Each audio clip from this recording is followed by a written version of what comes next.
We continue our series of talking to other YouTube influencers who are living and enjoying the RV lifestyle, and we are really excited. We have Matt and Diana from the Adventurous Way on. They travel in this unit, and a special bonus for those of you who are watching the video version of this, you'll see some amazing technology that Matt and Diana have done to this unit. But I think you're going to be interested in their goals and how they travel and what they're learning as they live the RV lifestyle in an adventurous way. Time now for the RV Podcast Interview of the Week. Interesting, entertaining, and helpful information about the RV lifestyle. Here's Mike with this week's interview. Well, Matt and Diana, thank you so much for having us in your RV here and getting the chance to introduce you to our audience about the Adventurous Way. Tell us how you met and what the Adventurous Way chronicles. Yeah, so we met about 5 or 6 years ago playing squash in the Bay Area. And ever since we first met, we found ourselves doing lots of road trips and fun adventures, and we would go off hiking and camping and these different things. Now, I want to just interrupt you because you were in the Bay Area. Yes.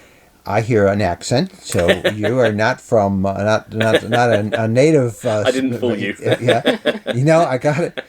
You are from the UK, right? Correct. I'm from England. Yes. Yeah. And Diana, where are you from? I'm from Latvia. Latvia. And I moved to the United States 12 years ago to go to school, and then I moved to San Francisco for work. Okay, so you live in the Bay Area. You were in the tech industry. Tell everybody what you did. Yes. So I worked for Expedia. I was the senior director of product there in San Francisco. And Diana, you were? Yeah, I was a senior software engineer at Google, and I had worked there for 8 years before hitting the road full time in various different teams, but all data related. The last one was applying machine learning to medical field. You guys could have written your future at these two tech companies. What caused you to leave those jobs and begin the Adventurous Way, and what does the Adventurous Way lead you to? We love the jobs that we were working in. I think that some people who hit the road because they're disillusioned with where they're at. That was not us. We loved what we did. We were really happy. We enjoyed it. We just felt there was something more out there that we wanted to go and see as well. And we wanted to go and have these adventures while we were young and fit and healthy, and we could do all of that. So we said that what embodies kind of what we enjoy doing, and we want to go and do things and see places and travel and everything else. But we don't want to do it the boring way. We want to go and do it the adventurous way. And if you give us two ways of doing something, yes. One is kind of like the way most normal people would probably do it.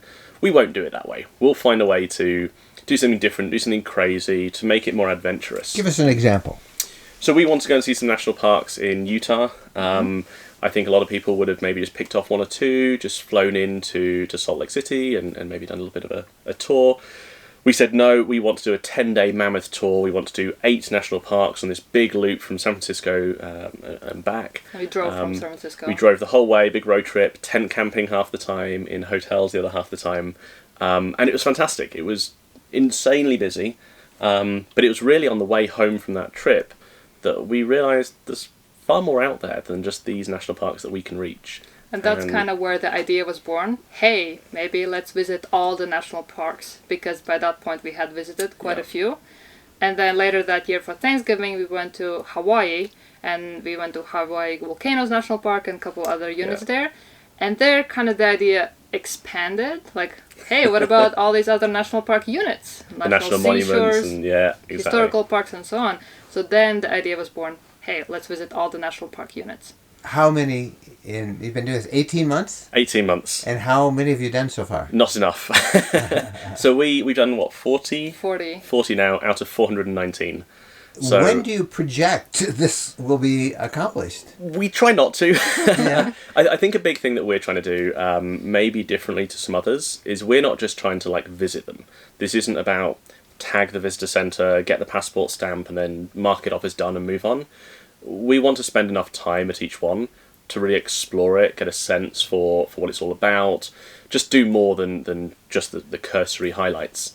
Some of these places are huge, we'll never cover everything, but we'll spend maybe a few weeks in some of these places and just try and see. And we also discovered that we actually really like sharing these places, especially kind of the smaller national park units, like national monuments that maybe not that many people have heard about, but turns out they're complete gems. The real hidden gems, yeah. Yeah, so that describing them on the blog and making videos for the YouTube channel, that turns out takes up more time. So that's one reason why it's getting a little bit slower. I think that's the same with us. I mean, we began all of this because I'm a journalist by training, but I love telling and showing other people. And it's amazing. Everybody sees things differently. Yes. And to be able to show that through all the different perspectives we have. So your targets are all of the national parks. Yep. In 18 months, what are some of your favorites so far? And maybe some of the things. Now, we all know the big ones, you know, the Yellowstone and the Yosemite. But what has surprised you so far about all these? Well, one was Chiricahua National Monument in sort of southeastern Arizona. Yeah. It has this rocky landscape, and you can take a very long hike through it. That was very, very pretty. Very unexpected as well. And when we say to people, like, oh, have you heard of Chiricahua National Monument? 90% of people have never heard of it. Like, it's just something they just don't know about. And the 10% who have are like, yeah, that's my favourite. Yeah. They like it. It's a real hidden gem of the system. It's like a cross between maybe like a mini Yosemite and a Pinnacles. Mm-hmm. It's really cool. We had great fun there. Also really liked Walnut Canyon National Monument near Flagstaff, because it opens up a canyon, but then there's this island in the middle, and there's a walk that you can walk around this sky island and see cliff dwellings built in the walls. So many people do, you know, I've heard of so many other people who've had that goal, but their goal is just, we saw it, yep, goodbye, you know, like the Chevy Chase movie or the vacation movie. You experience them. We do try. We try, yes. And you've both been in this United States for a long time, but I can't help but think that you must wonder why more Americans aren't as fascinated by these national parks. Yeah, and I think that's a big part of how we got started. Like, we lived in the Bay Area. We had Yosemite, was 4 hours away as a drive? Yes. You could get there and back in a day and do a good hike during the day. And so many of our colleagues had never been. Yeah. And we're like, are you crazy? And I would ask them, and some would say that, I don't know how, or like the logistics of it is kind of scary, but... And I think that really guided how we started to think about the content we produce. There is some beautiful like Instagram content out there, these big, beautiful photos and videos, and that's fantastic, and we have some of that ourselves. But we also want to make it educational. It should be about like how to do it, how to explore this place, how to enjoy it the most, how to really design your itinerary to get what you want out of it. Now you're in a towable, 25 foot long is this travel trailer? Yep. And you have taken that tech background you had, and you've technified this place a bit. We have.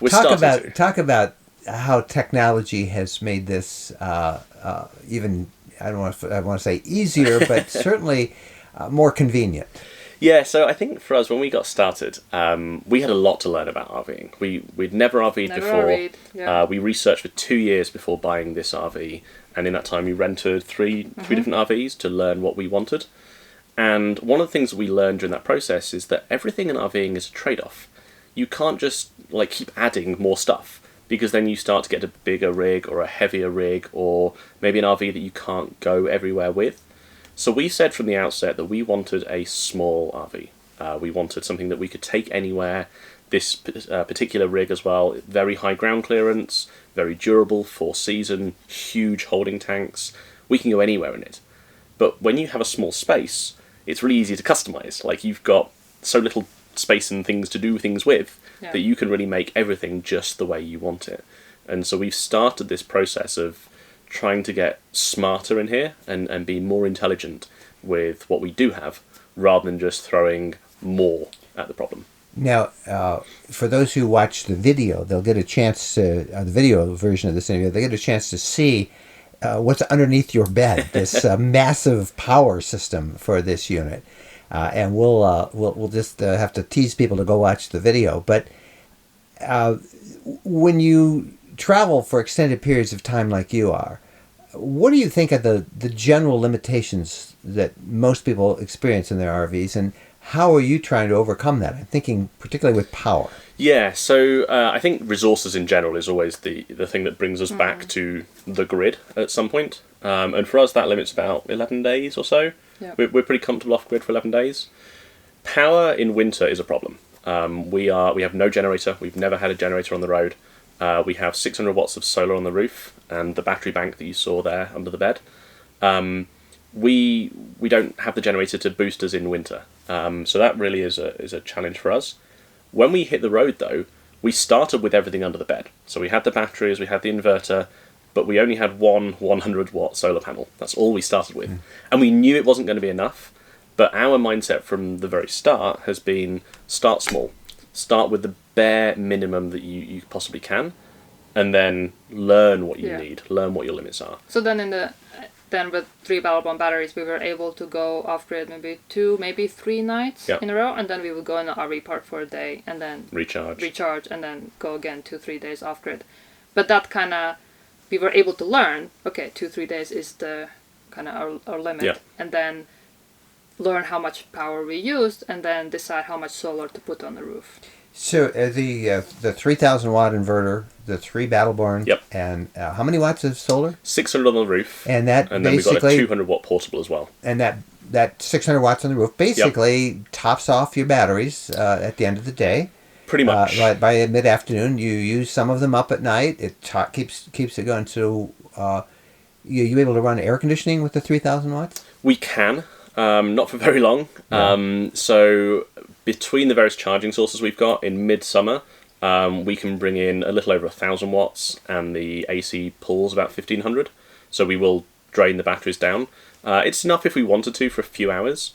What we find is in a small trailer, it doesn't take very long to cool this down. Yeah. So the only time we've really used the AC when we're off grid is we had it last springtime in the desert, super hot.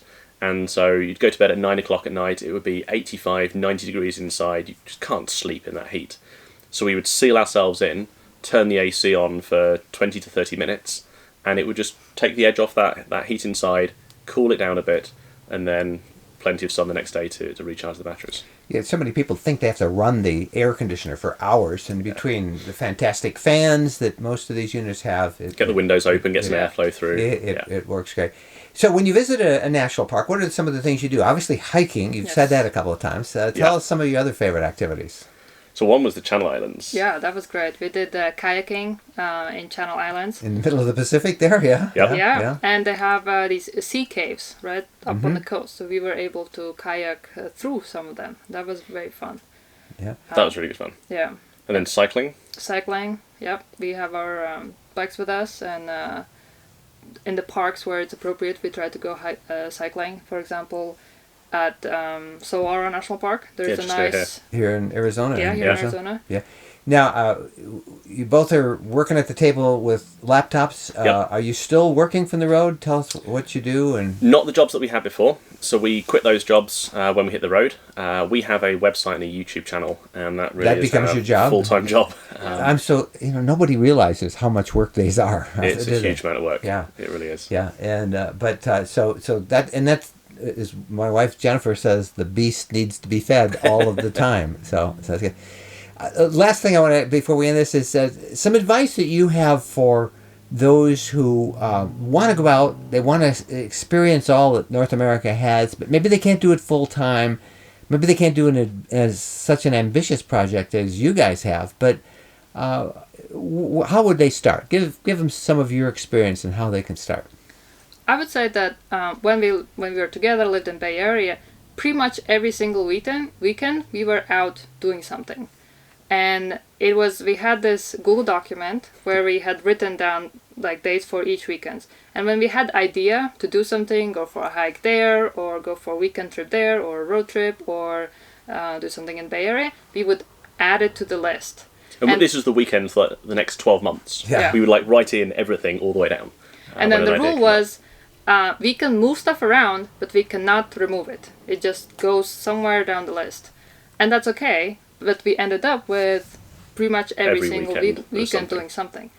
We just found that so often you'd get to a Thursday and go, oh, we were thinking about doing such and such a thing this weekend, but we haven't booked it, or we haven't prepared for it, or I haven't got that thing ready.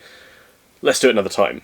And then you would waste that weekend. And so by kind of having them listed out, you get excited about them and you start to think, all that thing's coming up, I need to book tickets or whatever it may be. Yeah, so you can absolutely travel and experience a lot just from the weekends. You don't have to travel full time. Yeah. We have some friends who set a goal to visit every state park Wow. in Michigan, their state, and they did it last year. 103 state parks, I think, and they Wow. did it all on weekends while working. So, Yeah. the importance of goals and not just saying, "Oh, let's just go for a ride, let's go camping this weekend," but to have a goal. Talk us through that a little bit. You're the goal person, really, aren't you? Oh yeah, I mean, I like goals. That's how we end up with these lists of things of. If you can count something, Diana will count it and will want to check off everything on that list. Yeah, one is having some sort of goal, and I personally find it useful to have that defined list of things to do. But then the second step is actually putting it down on the calendar, and like maybe you don't have to precisely plan out everything, but just kind of penciling it in somewhere. You can always move it around. It always can be flexible, but just so that in the first place it ends up there, and then it will stay there, and you'll actually end up doing it. And also, if it's your goal, it's something that you're passionate about. Like, it didn't get on there because someone else told you to do it. You wanted to do it. This is something you said you feel strongly about. And so often just having that there is a good way to get excited about it again. And you say, oh, I can't wait to go and visit another state park or national park or whatever. The idea is to start. Start Absolutely. small and do it. Yeah, the last question I didn't ask you earlier, we talked about technology, but what do you do for internet? So we have an AT&T unlimited plan and a Verizon unlimited plan. Both are truly unlimited, unthrottled, unnetwork managed. And we run those through a PepWave router, and that works great for us. We average about 500 gigabytes a month through that, and we've very rarely found ourselves in a situation where we don't have good connectivity on at least one of those. It's pretty hard now to get truly unlimited, unthrottled. They've all gotten wise to us. Yeah. But We've found a couple. But bottom line is cell phone technology, 4G, someday hopefully 5G, has made it pretty hard to find a place anywhere that you don't have connectivity. And It has, and again, a good example of starting small. A lot of people say, "Oh, you've got to have a Wii Boost. You've got to have some kind of booster." We're 18 months on the road. We still don't have one, and we've never had a problem. No booster. No booster. And in the beginning, we only had the Verizon. We only added AT&T later. Yeah. So and for us, I think we are a little bit flexible with the internet because we don't have to be online every single day. If we arrive somewhere and for a couple days there's no internet there, like that's okay because some of the stuff we can do offline. But that's only happened once. That's really scary for me. I think the longest I've been not online is about 4 hours now. Hey, thank you guys so much for inviting us in, showing us your technology, and helping us share a little bit in your dream, visiting all, how many? 419. 419 national parks and monuments. That's going to keep you busy for a while. It will. It really will. What a great adventurous life you have, and on the adventurous way. Thank you. Thank you. Hey, thank you so much for watching. If you like the video, please give us a thumbs up. And when you do, please subscribe to the RV Lifestyle channel right here on YouTube. And don't forget to click that little bell icon. Then you'll be notified when we have new videos online. I'm Mike Wendland. Thank you guys so much for watching, and happy trails.